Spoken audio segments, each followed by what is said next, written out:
رکعتیں رات کو نماز عشاء کے بعد پڑھ لیتا ہے۔ اللہ اکبر۔ اور ایک روایت کے لفظ ہیں کہ جو بندہ عشاء کی نماز جماعت سے پڑھتا ہے اس کو نصف رات تک جاگنے کا ثواب دیا جاتا ہے، اور جو پھر فجر کی نماز جماعت سے پڑھ لیتا ہے اس کو ساری رات جاگنے کا ثواب دیا جاتا ہے۔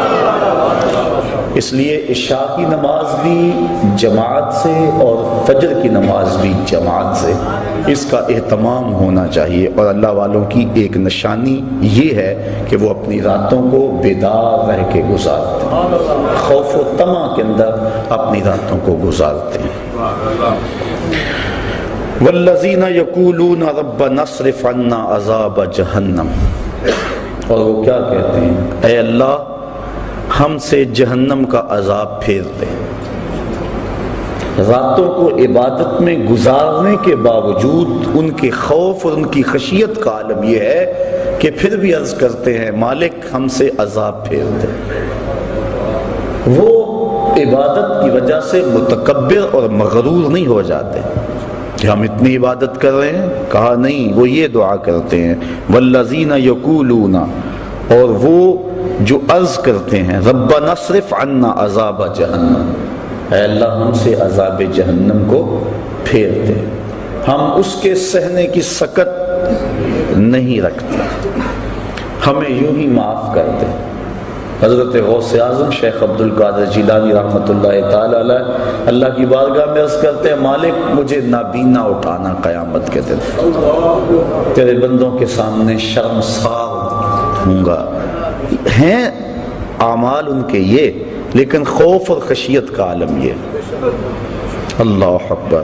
وہ ڈرتے رہتے۔ حضرت سری سکتی رضی اللہ تعالیٰ عنہ جلیل القدر اولیاء میں سے ہیں، حضرت جنید بغدادی کے رشتے میں ماموں بھی لگتے ہیں اور شیخ بھی لگتے ہیں۔ کہتے ہیں میں تو اس بات سے ڈرتا ہوں کل قیامت کے دن اپنے رب کا سامنا کیا کروں گا، کیسے اس کا سامنے کر پاؤں گا۔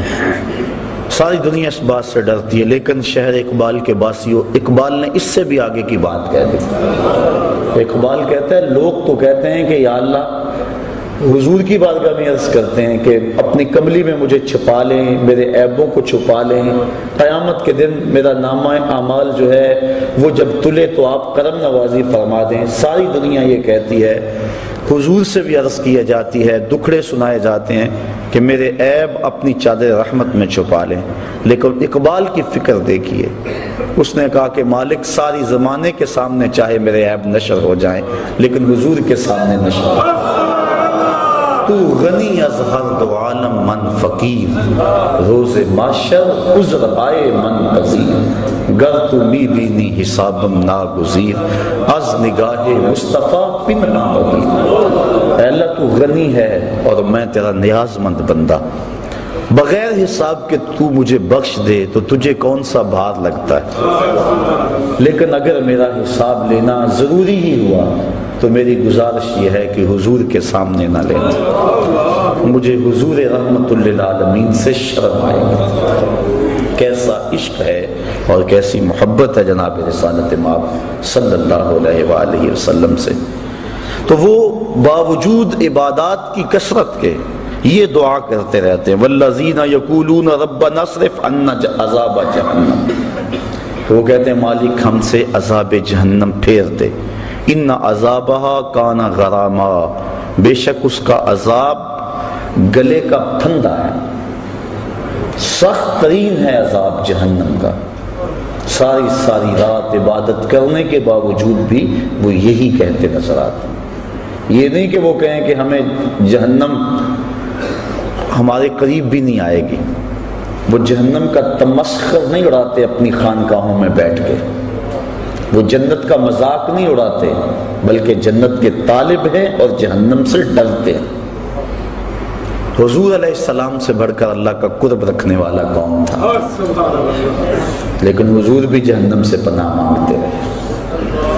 اللہ اکبر۔ تو وہ اہل اللہ کی نشانیاں بیان فرمائی جا رہی ہیں۔ والذین یقولون ربنا اصرف عنا عذاب جہنم، عرض کرتے ہیں اللہ ہم سے عذاب جہنم پھیر دے، ان عذابہا کان غراما، بے شک جہنم کا عذاب جو ہے وہ گلے کا پھندا ہے، گلے کی پھانس ہے۔ انہا ساعت مستقرم و مقاما، بے شک وہ بہت ہی بری ٹھہرنے کی جگہ، بہت ہی بری۔ حضرت مجدد الفسانی رحمۃ اللہ تعالی علیہ فرماتے ہیں مکتوبات کے اندر، فرماتے ہیں جنت اللہ کی رضا کا مظہر ہے اور جہنم اللہ کے قہر و غضب کا مظہر ہے۔ اللہ جس پہ راضی ہوگا اس کو جنت میں بھیجے گا، اور جس پہ ناراض ہوگا اس کو جہنم میں بھیجے گا۔ اس لیے جہنم سے پناہ مانگنا اللہ کی ناراضگی سے پناہ مانگنا ہے، اور جنت کا مطالبہ اور آرزو کرنا اللہ کی رضا چاہنا ہے۔ تو وہ کہتے ہیں اللہ ہمیں جہنم کے عذاب سے بچا لے، یہ بہت ہی بری پلٹ کے جانے کی جگہ ہے۔ والذین اذا انفقوا لم یسرفوا ولم یقتروا وکان بین ذلک قواما، اور وہ جب خرچ کرتے ہیں تو حد سے نہیں بڑھتے، فضول خرچی نہیں کرتے، ولم یقتروا اور نہ ہی وہ تنگی کرتے ہیں، جہاں ضرورت ہوتی ہے وہاں ہاتھ دباتے بھی نہیں، وہاں کھل کے خرچ کرتے ہیں، اور جہاں وکان بین ذلک قواما، اور یہ دونوں کے درمیان اعتدال کے راستے پر ہے، یعنی بے تحاشا خرچ بھی نہیں کرتے اور بخل بھی نہیں کرتے۔ اتنا خرچ کرنا کہ کنگال ہو جائے اور بعد میں قرض چڑھ جائے۔ جو اہل اللہ ہیں ان کی علامت یہ ہوتی ہے کہ وہ اپنی چادر کو دیکھ کر پاؤں پھیلاتے ہیں، چادر سے زیادہ پاؤں نہیں پھیلاتے، اور حضور نے فرمایا کہ تم خرچ میں میانہ روی اختیار کر لو، کبھی فقیر نہیں ہوگے۔ سبحان اللہ، اللہ اکبر۔ تو فرمایا والذین اذا انفقوا لم یسرفوا ولم یقتروا، جب وہ خرچ کرتے ہیں تو حد سے نہیں بڑھتے، ولم یقتروا اور نہ ہی تنگی کرتے ہیں، وکان بین ذلک قواما اور وہ اس کے درمیان اعتدال کی راہ پہ رہتے ہیں۔ والذین لا یدعون مع اللہ الہا آخر، اور وہ اللہ کے علاوہ کسی دوسرے کو معبود نہیں بناتے، کسی کو نہیں پوچھتے، ان کی پرستش اللہ کے حضور ہوتی ہے، اللہ کے علاوہ وہ کسی کی پوجا نہیں کرتے۔ بلکہ میرے شاہ نقشبند بخاری رحمۃ اللہ تعالی علیہ فرماتے ہیں متکبر سے تکبر کرنا صدقہ ہے۔ جب کوئی چھاتی تانے اکڑ اکڑ کے آ رہا ہو اس کو جھک کے سلام نہ کرو، یہ تو اس کے تکبر کو بڑھانے والی بات ہے۔ اس لیے وہ زمین پہ اکڑ اکڑ کے چل رہا ہے تو فرمایا اس متکبر سے پہلو تہی کرنا، اکڑنے والے کے ساتھ تکبر کرنا صدقہ کہلاتا ہے، یعنی اللہ کے علاوہ ان کے سینے میں کسی اور کا خوف اور ڈر موجود نہیں ہے۔ وہ جو نماز میں کہتے ہیں نا وَنَخْلَعُ وَنَتْرُكُ مَن يَفْجُرُكُ، وہ صرف نماز میں نہیں کہتے، ان کا عملی نمونہ بھی ہوتے ہیں۔ اللہ کے علاوہ کسی کے حضور سر نہیں جھکاتے، چاہے جتنا مرضی بڑا فرعون کیوں نہ ہو، وہ کسی کے سامنے سر نہیں جھکاتے۔ وَلَا يَقْتُلُونَ النَّفْسَ الَّتِي حَرَّمَ اللَّهُ إِلَّا بِالْحَقِّ، اور جس جان کو اللہ تعالیٰ نے حرام کیا اس کو قتل نہیں کرتے، قاتل نہیں ہوتے۔